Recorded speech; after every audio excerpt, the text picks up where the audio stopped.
బాలయ్య కథానాయకుడిగా దర్శకుడు క్రిష్ ఎంతో ప్రతిష్టాత్మకంగా తెరకెక్కించిన తాజా చిత్రం గౌతమిపుత్ర శాతకర్ణి. క్రీస్తు శకం 1-2 శతాబ్ద కాలం నాటి శాతవాహనుల చక్రవర్తి శాతకర్ణి నిజ జీవితం ఆధారంగా ఈ చిత్రం రూపొందింది. ఎప్పుడైతే తాను ఆ సినిమా చేస్తున్నారని బాలయ్య ప్రకటించారో అప్పటి నుంచే దీనిపై విపరీతమైన ఆసక్తి నెలకొంది. ఇంతవరకు ఎవరికీ తెలియని ఒక గొప్ప వ్యక్తి చరిత్రను చెప్పబోతుండటంతో ఈ చిత్రం ఎలా ఉండబోతుందా అని క్యూరియాసిటీ ఏర్పడింది. పైగా ఇది బాలయ్య మైల్ స్టోన్ 100వ చిత్రం కావడం, టాలెంటెడ్ డైరెక్టర్ క్రిష్ దర్శకత్వంలో రూపొందడంతో రోజురోజుకు అంచనాలు పెరుగుతూ వచ్చాయి. ఇక ఈ మూవీకి సంబంధించి విడుదలైన పోస్టర్లు, టీజర్స్, ట్రైలర్స్ కి అనూహ్య స్పందన రావడంతో అంచనాలు రెట్టింపయ్యాయి. ఈ చిత్రంతో బాలయ్య హిస్టరీ క్రియేట్ చేయడం ఖాయమన్న అభిప్రాయాలు వెలువడ్డాయి. మరి ఆ అంచనాల్ని అందుకోవడంలో బాలయ్య సక్సెస్ అయ్యారా, క్రిష్ తన సత్తా చాటుకున్నాడా అనేది రివ్యూలోకి వెళ్లి తెలుసుకుందాం. కథ: ఈ సినిమా క్రీస్తు శకం 1-2 మధ్యకాలానికి చెందింది. భారతదేశం ఒక తాటిపై కాకుండా చిన్న చిన్న గణతంత్ర రాజ్యాలుగా ఉండే ఆ రోజుల్లో అధికారం కోసం పాలకులు కొట్టుకుంటున్నారు. ఇదే సమయంలో పరదేశపు వాళ్లు దండయాత్రలు చేస్తూ రాజ్యాలను తమ ఆధీనంలోకి తీసుకుంటూ ఉంటారు. అయితే తన రాజ్యంతో పాటు ప్రజలు బాగుండాలనే ఉద్దేశంతో గౌతమి భర్త శాతకర్ణి తండ్రి తన సైనికులతో ప్రత్యర్థులతో యుద్ధం చేసేందుకు బయలుదేరుతాడు. కానీ ఆయన ఎప్పటికీ తిరిగిరారు. తన తండ్రి ఎప్పుడెప్పుడు వస్తాడా అని నిరీక్షిస్తున్న శాతకర్ణి యుద్ధం నుంచి మీ నాన్న ఎప్పుడొస్తారని ఎదురు చూస్తున్నావా అని తల్లి అడుగుతుంది. అప్పుడు ప్రజలెందుకు కొట్టుకుంటున్నారమ్మా అని శాతకర్ణి అడుగుతాడు. ప్రజలు కొట్టుకోవడం లేదు, అధికారం చెలాయించడం కోసం పాలకులు కొట్టుకుంటున్నారు అని ఆమె బదులివ్వగా, ఇన్ని రాజ్యాలు కాకుండా ఒకే రాజ్యంగా ఉంటే గొడవలు ఉండవు కదా అని అంటాడు.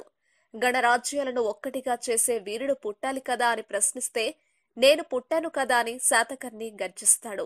అలా చిన్నప్పుడే బలమైన లక్ష్యం ఏర్పరచుకున్న శాతకర్ణి చక్రవర్తి స్థానం అధిష్ఠించాక అని గణరాజ్యాలను కలిపి అఖండ భారతవారిని ఒకే తాటిపై తీసుకొచ్చే ప్రయత్నాలు మొదలు పెడతాడు. అందుకోసం ఎన్నో యుద్ధాలు చేస్తాడు. పరాయి దేశపు పాలకులను తరిమికొట్టేందుకు గణరాజ్య పాలకుల్ని చేతులు కలపాల్సిందిగా కోరతాడు. నూతన నిర్మాణమైన భారత రాజ్యాన్ని పరదేశపు నెత్తుడితో ప్రక్షాళన చేద్దామని చెప్తాడు. ఇంతలోనే శాతకర్ణికి పెళ్లవుతుంది. దాంపత్య జీవితం కొనసాగిస్తున్న క్రమంలో విలన్లు శాతకర్ణికి వ్యతిరేకంగా వ్యూహాలు పన్నుతారు. అతనికి సన్నిహితుడైన స్నేహితుడు కూడా వారికి సహాయం చేస్తాడు. మరోవైపు యుద్ధానికి వెళ్లిన తన భర్త తిరిగి వస్తాడా రాడా అన్న భయంతో శాతకర్ణిని పంపేందుకు భార్య ఒప్పుకోదు. ఆ విషయమై ఇద్దరి మధ్య గొడవలు జరుగుతుంటాయి. తన కొడుకు మంచి పని చేస్తున్నాడన్న గౌరవంతో శాతకర్ణికి అతని తల్లి గౌతమి తొలుత అడ్డు చెప్పదు. కాని ఆమె కూడా భయంతో అడ్డుపడుతుంది. అయితే పరాయి దేశపు పాలకుల్ని తరిమి కొట్టాలన్న లక్ష్యంతో కుటుంబ సభ్యుల్ని వదిలేసి యుద్ధ రంగంలోకి శాతకర్ణి దిగుతాడు. ప్రత్యర్థులు అప్పటికే ఇతనికి విరుద్ధంగా ఎన్నో ప్రణాళికలు రచించి అంతమొందించాలని రెడీగా ఉంటారు. వాటిని శాతకర్ణి ఎదుర్కొన్నాడు. తాను ఏర్పరచుకున్న లక్ష్యాన్ని సాధించడంలో సఫలమయ్యాడా, చివరికి ఏమైంది అనే అంశాలతో ఈ సినిమా కథ సాగుతుంది. విశ్లేషణ: చారిత్రాత్మక నేపథ్యంలో తెరకెక్కే సినిమాల్లో కేవలం పెద్ద పెద్ద భవంతులు, వేలాది మంది యోధులు, కళ్లు చెదిరే లొకేషన్లు, విరోచిత యుద్ధ సన్నివేశాలు ఉంటే సరిపోదు. బలమైన కథ కూడా ఉండాలి. అప్పుడే ఆ సినిమాకి పరిపూర్ణత వస్తుంది. శాతకర్ణిలో అలాంటి బలమైన కథే ఉంది. అదే ఈ చిత్రానికి మేజర్ ప్లస్ పాయింట్. ఇక హిస్టారికల్ మూవీలో ఏ హంగులు ఉండాలో అవన్నీ ఈ సినిమాలో ఉన్నాయి. వీటితో పాటు మనుషుల్ని హత్తుకునే ఎమోషన్స్ తో ఈ చిత్రాన్ని ఓ గొప్ప కళాఖండంగా తెరకెక్కించాడు దర్శకుడు క్రిష్. అందరి అంచనాలకు తగ్గట్టుగానే ఎన్నో ప్రతిష్టాత్మకంగా బాలయ్య కెరియర్లో మైలురాయిగా నిలిచిపోయేలా రూపొందించాడు. ఇక సెకండ్ హాఫ్ లో కాసేపు ఫ్యామిలీ డ్రామా నడుస్తుంది. యుద్ధాల కోసం శాతకర్ణి వెళుతున్న ప్రతిసారి భార్యతో గొడవలు జరగడం, గౌతమి చూస్తూ ఊరికే ఉండడం, అత్తాకోడల మధ్య గొడవలు జరగడం లాంటి అంశాలతో సాగుతుంది. అయినా తన లక్ష్యం సాధించడం కోసం శాతకర్ణి యుద్ధ రణరంగంలోకి దిగుతాడు. ఓసారి తన తనయుడిని కూడా తనలాగే చేయాలనే ఉద్దేశంతో యుద్ధానికి తీసుకెళ్తాడు. ఆ సీన్ కి థియేటర్లో విజిల్స్ మోత మోగబోతుంది. ఇక క్లైమాక్స్ వార్ ఎపిసోడ్ ఈ సినిమాని మరో స్థాయికి తీసుకెళ్లింది. ఇది కదరా క్లైమాక్స్ అంటే అనే రీతిలో క్రిష్ చిత్రీకరించాడు. ఓవరాల్ గా చెప్పాలంటే తెలుగోడు గౌరవంతో మీసం తిప్పేలా క్రిష్ ఈ చిత్రాన్ని రూపొందించి శభాష్ అనిపించాడు. బాలయ్య కూడా ఈ వయసులో విరోచిత నటనతో ఇరగదీసేశాడు. డైలాగులు చెప్పడంలో ఆయనకు ఆయనే సాటి అన్న విషయం తెలిసిందే. ఇలాంటి ప్రయోగం చేయడానికి బాలయ్య చేసిన సాహసానికి హ్యాండ్స్ ఆఫ్ చెప్పాల్సిందే. ఈ చిత్రంలో మైనస్ పాయింట్స్ ఏమైనా ఉన్నాయంటే ఫస్ట్ హాఫ్ లో బాలయ్య శ్రేయల మధ్య సాగే రొమాంటిక్ ట్రాకే. ఇద్దరి జోడీ అంతగా సెట్ అవ్వలేదన్న విషయం స్పష్టంగా కనిపిస్తుంది. ఆ ట్రాక్ కథని కాస్త నెమ్మదించేలా చేస్తుంది.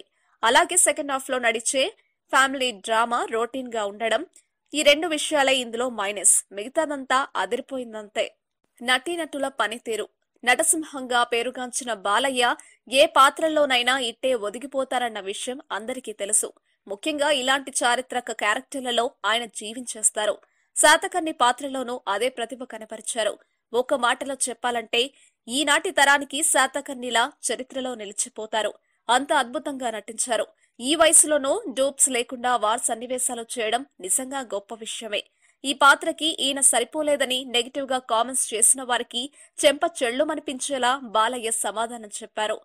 ఇక శాతకర్ణి సతీమణిగా శ్రియా శరం బాగానే నటించింది. అక్కడక్కడ అందరణ బాగానే ఆరబోసింది. బాలయ్య శ్రియాల మధ్య కెమిస్ట్రీ కూడా అదిరింది. బాలయ్య తల్లిగా హేమమాలిని అద్భుత అభినయం కనబరిచారు. ఆ పాత్రకు ఆమె తప్ప మరెవ్వరూ న్యాయం చేయలేరేమో అన్నంతగా ఆకట్టుకున్నారు. విలన్ గా కబీర్ బేడి చాలా బాగా నటించాడు. ఇతర నటీనటులు తమ తమ పాత్రల పరిధి మెప్పించారు. సాంకేతిక పనితీరు. ఈ చిత్రానికి జ్ఞానశేఖర్ అందించిన సినిమాటోగ్రఫీని మరో అద్భుతంగా చెప్పుకోవచ్చు.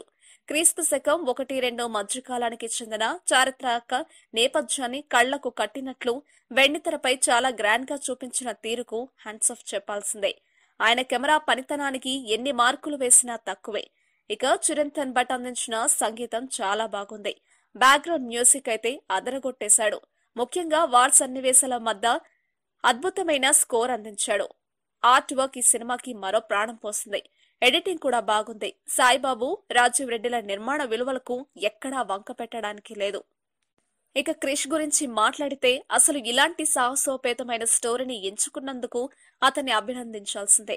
అలాగే ఓ చారిత్రాత్మక చిత్రంలో ఏ హంగులైతే ఉండాలో వాటిని జోడించి విజువల్ వండర్లా ఎగ్జిక్యూట్ చేయడంలో 100% పాస్ అయ్యాడు.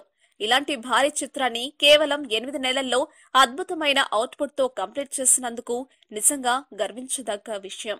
ఇలాంటి భారీ ప్రాజెక్ట్ ని అతను డీల్ చేసే విధానానికి ఎంత ప్రశంసించినా తక్కువే. అందరి నటీనటులతో అద్భుత నటన రాబట్టాడు. ఆల్రెడీ టాలెంటెడ్ డైరెక్టర్ గా పేరుగాంచిన క్రిష్ ఈ సినిమాతో అందనంత స్థాయికి ఎదిగిపోయాడని నిస్సందేహంగా చెప్పుకోవచ్చు. Final word. బాలయ్య కెరియర్లోనే కాదు, టాలీవుడ్ చరిత్రలోనే ఈ చిత్రం ఓ అరుదైన మైలురాయి. రేటింగ్ 4. మా వీడియోస్ మీకు నచ్చినట్లయితే లైక్, షేర్, సబ్స్క్రైబ్ చేయండి.